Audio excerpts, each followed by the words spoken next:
ओम शांति। आज 24 नवंबर 2024 की प्रातः की अव्यक्तवाणी है जो रिवाइज कोर्स है 15 दिसंबर 2002 की।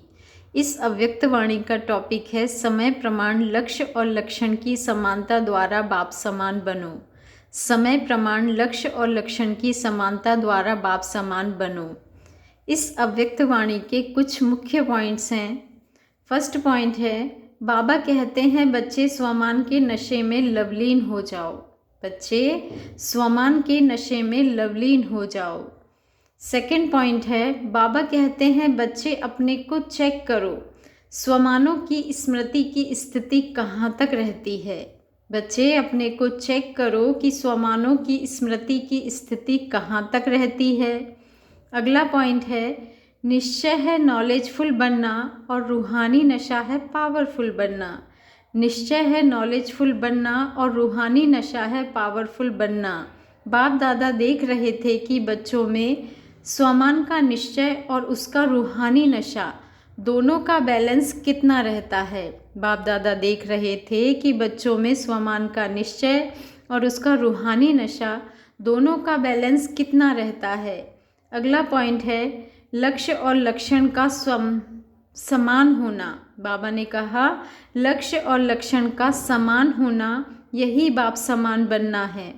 तो सभी अपने से पूछो कि लक्ष्य और लक्षण अर्थात प्रैक्टिकल स्थिति बाप समान है। बाबा ने कहा तो सभी अपने से पूछो कि लक्ष्य और लक्षण अर्थात प्रैक्टिकल स्थिति बाप समान है। अगला पॉइंट है, बाबा कहते हैं कि बाप की मोहब्बत के आगे मेहनत करने की आवश्यकता ही नहीं है, क्योंकि जहाँ मोहब्बत है वहाँ मेहनत नहीं। अगले पॉइंट में बाबा कहते हैं, ब्रह्मा बाप को देखा चलते फिरते कोई भी कार्य करते देही अभिमानी स्थिति नेचुरल थी। बाबा ने कहा बच्चे ब्रह्मा बाप को देखा चलते फिरते कोई भी कार्य करते देही अभिमानी स्थिति नेचुरल नेचर थी।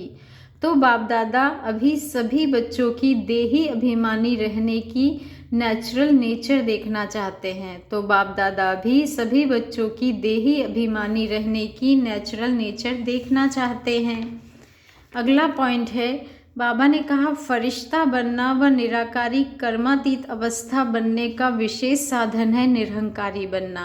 बच्चे फरिश्ता बनना व निराकारी कर्मातीत अवस्था बनने का विशेष साधन है निरहंकारी बनना।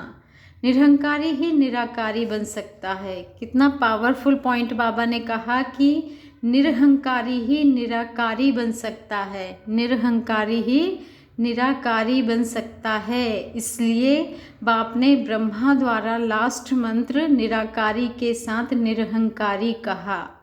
अगला पॉइंट है, बाबा ने कहा अपनी देह व दूसरे की देह में फंसना, इसको ही देह अहंकार या देह भान नहीं कहा जाता है। बाबा ने कहा देह अहंकार भी है और देह भान भी है, दो अलग अलग बातें हैं।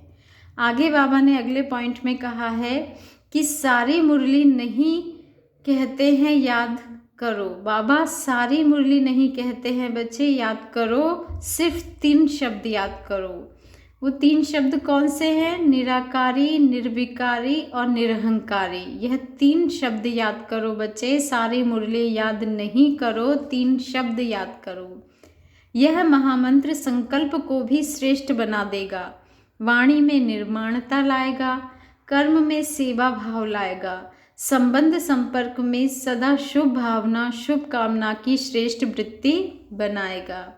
अगला पॉइंट है, बाबा ने कहा सिर्फ वाणी द्वारा सुनाने का कोर्स नहीं बच्चे, वाणी के साथ साथ शक्ति भरने का कोर्स भी हो।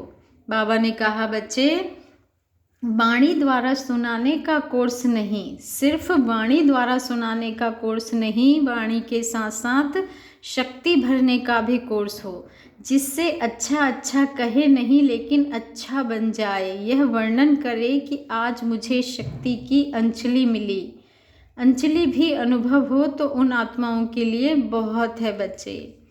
अगला पॉइंट है, बाबा ने कहा बाप दादा ने जो रूहानी एक्सरसाइज दी है, बाप दादा ने जो रूहानी एक्सरसाइज दी है वह सारे दिन में कितने बार करते हो और कितने समय करते हो बच्चे? अभी अभी निराकारी, अभी अभी फरिश्ता स्वरूप, अभी अभी निराकारी, अभी अभी फरिश्ता स्वरूप। दोनों में देह भान नहीं है, तो देह भान से परे होना है। तो यह रूहानी एक्सरसाइज कर्म करते हुए भी, अपनी ड्यूटी बजाते हुए भी 1 सेकंड में अभ्यास कर सकते हो। बाबा ने कहा बच्चे, यदि देह भान से परे होना चाहते हो तो यह रूहानी एक्सरसाइज कर्म करते हुए भी, अपनी ड्यूटी बजाते हुए भी 1 सेकंड में अभ्यास कर सकते हो कि अभी अभी निराकारी, अभी अभी फरिश्ता। यह एक नेचुरल अभ्यास हो जाए।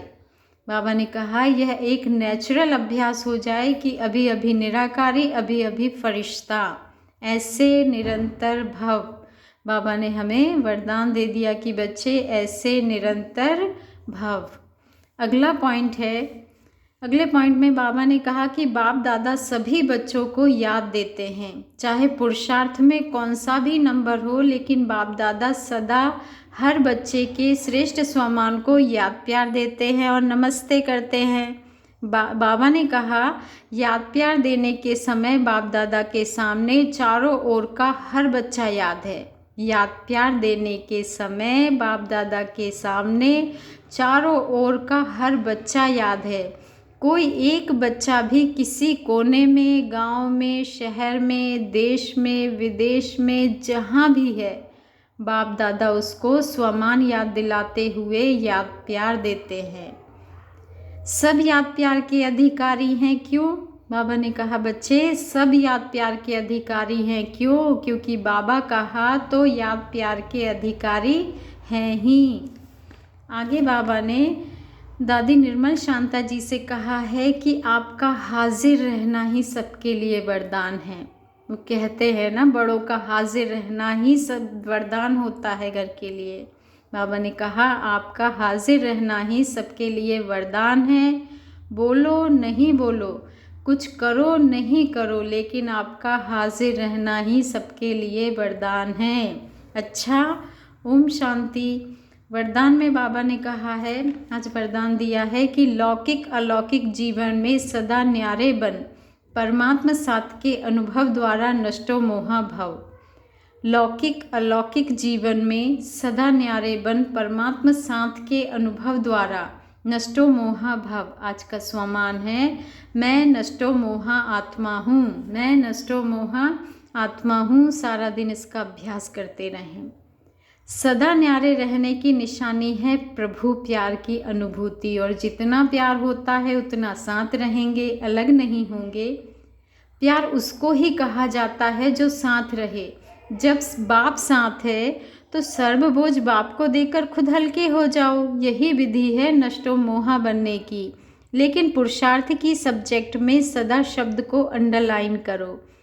लौकिक और अलौकिक जीवन में सदा न्यारे रहो, तब सदा साथ का अनुभव होगा। स्लोगन है, विकारों रूपी सांप को अपनी शैया बना दो तो सहज योगी बन जाएंगे।